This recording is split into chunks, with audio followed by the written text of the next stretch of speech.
ar o nosso quadro Saber Previdência, quadro de todas as sextas, sempre a partir das 8h30. E aqui conosco, mais uma vez, Camila Sadoc, técnica do INSS. O desempregado, muitas vezes, ele fica pensando que bateu sobre ele todos os problemas do mundo ao mesmo tempo. Porque imagine você, o que é uma pessoa estar desempregada e ainda ser acometida de uma doença, um problema de acidente. E aí a pergunta vem: o auxílio-doença pode também pode existir também para os desempregados? Bom, esse é o tema, né? Auxílio-doença para desempregados. Camila, bom dia. Pode, não pode? O que é necessário? Se é que pode. Bom dia Rocha, bom dia a todos os ouvintes do Comando 91 nessa sexta-feira. Sim, o desempregado, ele continua, né, com seus direitos mantidos junto ao INSS durante o período de graça. Mas o que é período de graça, né? O período de graça é justamente o período em que o INSS mantém todos os direitos do desempregado, a pessoa que já vinha contribuindo com a Previdência Social, que já tinha 12 contribuições, né, realizadas para o sistema por um determinado tempo. A regra geral é que esse direito permaneça para o desempregado durante um ano, né? Durante 12 meses após o término do vínculo empregatício. Mas existem algumas exceções, Rocha, que permitem com que esse prazo de 12 meses de um ano chegue até 3 anos. E quais são essas exceções? Justamente, que é justamente isso que nós viemos aqui tratar com a população. Veja, aquela pessoa que rescindiu um vínculo empregatício e que veio a receber seguro-desemprego, automaticamente ela prorroga esse prazo de período de graça, de direito junto ao INSS, mesmo sem nenhum pagamento após o vínculo empregatício, por 2 anos, 24 meses. Se essa pessoa, durante esses 24 meses, procurar o SINE, né, o Sistema Nacional de Emprego, solicitando seu cadastro, colocando o seu nome lá na lista para procurar emprego, se disponibilizando para fazer entrevista, esse prazo ele prorroga-se mais ainda. Ele vai para 36 meses, vai para 3 anos, certo? Se essa pessoa, antes de ficar desempregada, ela já tinha no mínimo 120 contribuições para o sistema do INSS, que corresponde a 10 anos, sem a perda de qualidade segurado, também se prorroga, né? Esse tempo por mais um tempo. Então, vai entre 1 ano e 3 anos o tempo de manutenção da qualidade segurada, que é o período que se fica sem contribuir para o INSS, desempregado. E mesmo assim, se durante esse período esse segurado, né, ele vier a ser acometido de um problema de saúde, poderá sim requerer auxílio-doença para o INSS. Bom, então, os pré-requisitos são esses. Primeiro, está incapacitado para o trabalho? Isso, precisa estar incapacitado para o trabalho. Logo, mesmo desempregado, essa pessoa foi acometida de uma doença que a impedirá de desenvolver atividade profissional, terá que procurar um médico. Esse médico ele vai atestar essa doença, vai fixar o prazo, né, de incapacidade para desempenhar essa atividade. Imediatamente essa pessoa deve procurar uma agência do INSS para obter a senha inicial, né, de acesso ao sistema, ou vai ligar para 135 para se informar a respeito disso, ou vai simplesmente ao site fazer o seu cadastro, em que são feitas 3 perguntas de filtro para que seja gerada a senha inicial, vai acessar o sistema e vai agendar a sua perícia médica. Segundo pré-requisito, ter cumprido a carência mínima de 12 meses ou 1 ano, como queira. Isso, exatamente. Com essas exceções e tal, né? Isso, exatamente. Então, essa pessoa, ela precisa já ter desenvolvido a atividade profissional por no mínimo 1 ano, ou ter contribuído como autônoma, facultativa para o sistema do INSS também por 1 ano, salvo a exceção dos acidentes de qualquer natureza, né? Que vem a fazer com que exista uma isenção de carência. Certo? E a concessão desse benefício, bem como os casos de doenças, né, que são listadas pelo Ministério da Saúde e pelo Ministério do Trabalho e Previdência, que são doenças que isentam, né, do período de carência. Então, independentemente, nesses casos, se a pessoa já tiver apenas uma contribuição e incidir em acidente de qualquer natureza, seja no trabalho ou na sua vida comum, desde que seja um acidente, bem como se ela for acometida de doenças graves, que são doenças específicas, também ficará isenta de carência. Mas a regra geral é de 12 contribuições. Certo. E o terceiro pré-requisito, ter a qualidade de segurado. Evidente. Que é isso que nós viemos falar aqui hoje, né? A qualidade de segurado, que é essa questão de perder o trabalho, não receber seguro-desemprego. Então, o sistema do INSS vai ficar mantido para essa pessoa, para ela requerer todos os direitos previdenciários, bem como deixar direito aos seus dependentes, no caso da pensão por morte, por 1 ano. fica esse direito suspenso, né, resguardado, é o chamado período de graça.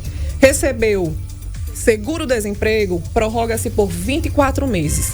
Durante esse período que está desempregado, se essa pessoa se cadastrou no Cine, que é um cadastro online, viu, Rocha? Colocou lá o seu nome como uma pessoa que está procurando emprego, se colocou à disposição, demonstrou formalmente que está procurando emprego, prorroga-se por mais de 12 meses, chegando a 36 meses de direitos junto ao INSS sem nenhuma contribuição. Ok. Bom, eu gostaria de saber se tem alguma pergunta por aí, né? À medida em que as perguntas forem surgindo, eu gostaria que você falasse um pouco mais sobre esse período de graça, né? Porque quando a gente fala período de graça, alguém... Significa dizer o quê? Mesmo que eu não tenha pago nada, que esteja com... Eu seja um segurado de graça. Não tem nada a ver com isso, né? Não tem a ver com o sentido de graça, no sentido de humor da palavra. Nunca ter contribuído e tal. Não. Essa pessoa... O período de graça, ele se refere necessariamente a um período de bonificação para uma pessoa que está impedida de contribuir para o sistema. Então, a Previdência entende que... Já pensou a gente pagar o INSS durante 10 anos, 14 anos, e a partir de um mês que ficar desempregado perder todos esses direitos? A partir de um ano, no caso? Não, de um mês, exemplo. Seria demasiado injusto. Então, o que é que a Previdência faz? Ela, como um sistema nacional, né, seguratório, ela compreende que existem situações de dificuldade e de infortúnio. Então, é muito provável, acontece muito da pessoa, nem sempre essa pessoa consegue voltar ao trabalho, né, ao mercado de trabalho imediatamente, né, após a rescisão de um emprego. Então, retornando ao trabalho, automaticamente passa a contribuir, o sistema fica ativo. Mas se essa pessoa não conseguir voltar a desempenhar uma atividade profissional dentro de 12 meses, que é a regra geral, mesmo assim o INSS vai garantir os seus direitos. Bom, as perguntas já começam a surgir. E aí, com você, Gilson? Pois é, Rocha, vamos lá. A participação do nosso ouvinte aqui dentro do quadro Saber Previdência. O J. Santos está sempre acompanhando e, é claro, participando, dirimindo dúvidas aqui com a doutora Camila Sadoc. Bom dia, J. Santos. Bom dia a toda a equipe do Comando 91, meu cordial bom dia e um abração para todos. O professor Gilson pergunta aí da doutora Camila Sadoc, eu sei que quem trabalha e tem problema e vai preso tem direito ao salário ou reclusão, e quem trabalha no fundo rural, quando vai preso tem direito também ao salário reclusão ou não? Ele só é agricultor, no caso não trabalha, só na roça. Tem direito? Sim ou não? Um abraço e um ótimo final de semana para todos vocês. Obrigado, Jota. Com a palavra, a doutora Camila Sadoc. A mulher sabe tudo, né, de Previdência. Achei interessante essa pergunta. Ela é boa, né, Rocha? Ela é muito interessante, inclusive nós podemos estendê-la para essa situação do período de graça também, para o antigo auxílio doença e benefício por incapacidade temporária. Veja, nós falamos aqui, eu sempre me refiro, né, se tinha contribuído para o INSS, se estava empregado, mas o período de graça que nós estamos nos referindo hoje, trabalhando hoje nessa sexta-feira aqui no Comando 91, ele também se estende ao agricultor. Tanto aquela pessoa que é empregada rural, que trabalha em usina, né, em fazendas, desempenhando atividade especificamente rural, quanto ao segurado especial, que é aquela pessoa que desenvolve a atividade em regime de economia familiar, que coloca a sua rocinha, né, em uma tarefa, 2 tarefas, até 4 módulos fiscais, tranquilamente. Com relação à pergunta do ouvinte, referente ao auxílio reclusão, da mesma forma, certo? Só salientando que o auxílio reclusão, ele não é pago ao preso, propriamente dito. Ele é pago aos dependentes do preso. Inclusive, quando a gente analisa, né, o pedido de auxílio reclusão, existe até uma paridade de regras com a pensão por morte, certo? Justamente porque, da mesma forma que a pensão por morte é paga a cônjuge, a companheira, aos filhos, né, dependentes, o auxílio reclusão também, ele é pago aos mesmos dependentes da pensão por morte, então não é recebido pelo preso, mas sim, viu, eu confirmo, esse direito também é garantido ao agricultor que for preso, tá certo? Os seus dependentes ficam resguardados. Gilson, mais alguma pergunta por aí? Rocha, você elogiou a pergunta, classe do ouvinte da NN, né, Rocha? Verdade. Sempre participando com a gente. Olha, Rocha, eu tenho sim, inclusive tem até imagem, viu? É que a nossa ouvinte, a Gadi, ela me passou aqui uns detalhes lá do Manuel Teles. Ela já começou com a gente que ela não está conseguindo informações completas lá, né, no INSS sobre a questão do tempo de contribuição dela, doutora Camila Sadoc. Está tendo realmente essa dificuldade. Ela, por favor, meu querido Pirulito, para a doutora ter acesso, ela está aí na tela para a senhora que está no Estudo B, ela precisou ir até a Defensoria Pública e a doutora Bruna Cavalcante fez uma requisição ao órgão, né, federal para que possa atender a contribuinte. Tem dificuldade tanto assim de conseguir informação junto ao órgão, doutora Camila? É a dúvida da Edneuza Gadi do Manuel Teles. Gilson, veja, ela pede, pelo que eu vejo nesse requerimento que foi encaminhado pela Defensoria Pública, o extrato detalhado dela do CNIS, né, do Cadastro Nacional de Informações Sociais. Veja, esse extrato, ele é disponível para todas as pessoas, todos os cidadãos. O que pode ter acontecido com a senhora Edneuza Gadi é de faltar informações, né, no sistema da Previdência, no Cadastro Nacional, porque o empregador deixou de prestar essas informações. Mas se o empregador ele realiza a prestação dessas informações, automaticamente está no CNIS.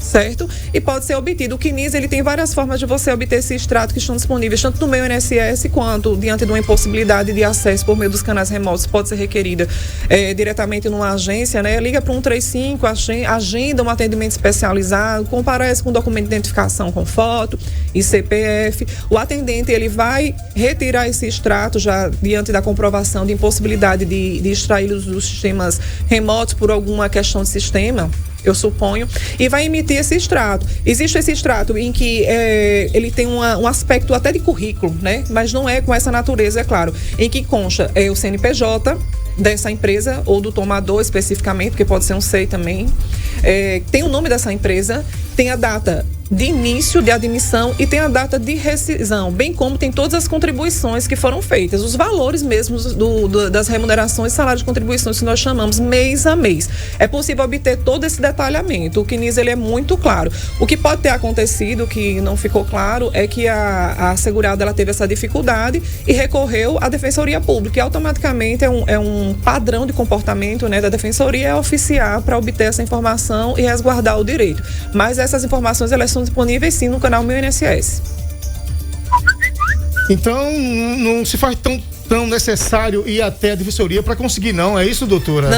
Não se faz necessário. Tem que procurar realmente a agência. Se não conseguiu por meio dos canais remotos habituais, liga para o 135, agenda o atendimento especializado e comparece à agência, porque o gestor da unidade ou o atendente que estiver disponível, ele vai prestar essas informações diretamente, inclusive a Previdência Social é uma autarquia federal, né? E sendo a autarquia federal, a competência para trabalhar com essas causas, seria inclusive... DPU? Seria a DPU, a Defensoria Pública da União. Eu vejo até uma incompetência da Defensoria Pública Estadual, não de requisitar informações, porque eles podem requisitar de qualquer instituição, mas de ajuizar qualquer demanda judicial. Entendido. Quer dizer, se fosse preciso ir à justiça esse caso, não seria pela DPE, e sim pela DPU, né? Exatamente, que fica aqui de frente ao hospital que tem uma de sede, emergência. Que tem uma sede aqui em Arapiraca, né? Para prestar esse serviço de qualidade para a população. Tá certo. Rocha, a gente tem o maior carinho pelo ouvinte da NN, né, Rocha? Sim, aqui claro. Do Comando 91.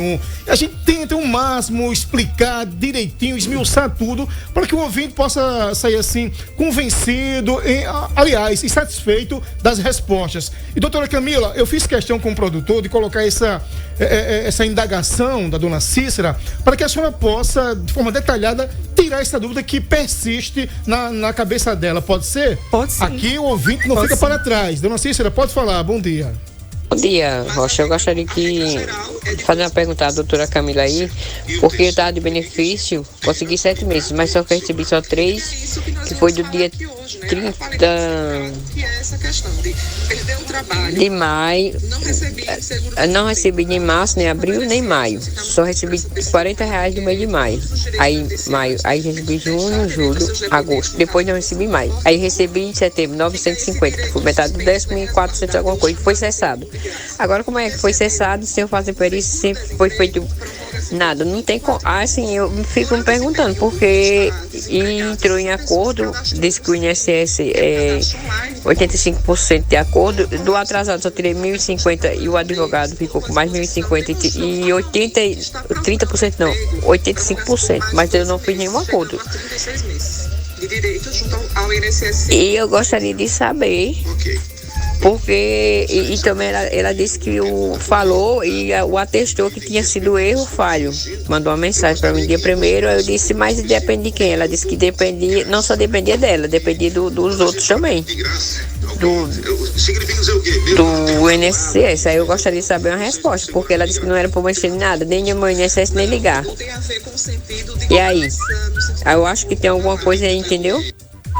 Então, doutora Camila, para que a gente possa esclarecer a ouvinte dona Cícera que ela persiste nesse probleminha, e depois que a senhora falar, eu junto com o Rocha, eu vou apenas dar uma dica no final para que ela possa tentar resolver essa situação com a senhora doutora Camila. Dona Cícera, uma parte de sua fala me chamou muita atenção. É a informação de que teria sido orientada a senhora não procurar os acessos de informação da Previdência Social.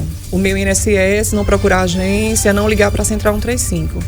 Esse tipo de orientação, ela não pode ser dada a nenhum cidadão, porque o acesso à informação é um direito constitucional, certo? É um direito de todos. E a Previdência, ela jamais vai se recusar a lhe prestar essas informações. A senhora tem a sua disponibilidade para saber estritamente, né, com detalhes sobre essa situação do seu benefício, o canal Meu INSS, se a senhora tiver condições de analisar, né, os extratos que são emitidos lá. Se a senhora não tiver, né, como fazer isso, a senhora pode ligar para a Central 135 e solicitar da atendente informações sobre o prazo, né, o tempo, quando foi implantado seu benefício, quanto a senhora recebeu, se existe algum valor a receber que não foi debitado para a senhora, tá certo? Ou a senhora pode realmente ligar para a Central 135 e agendar o atendimento especializado para comparecer a uma agência para que seja prestado para a senhora um serviço que a senhora não conseguiu nos canais remotos, certo?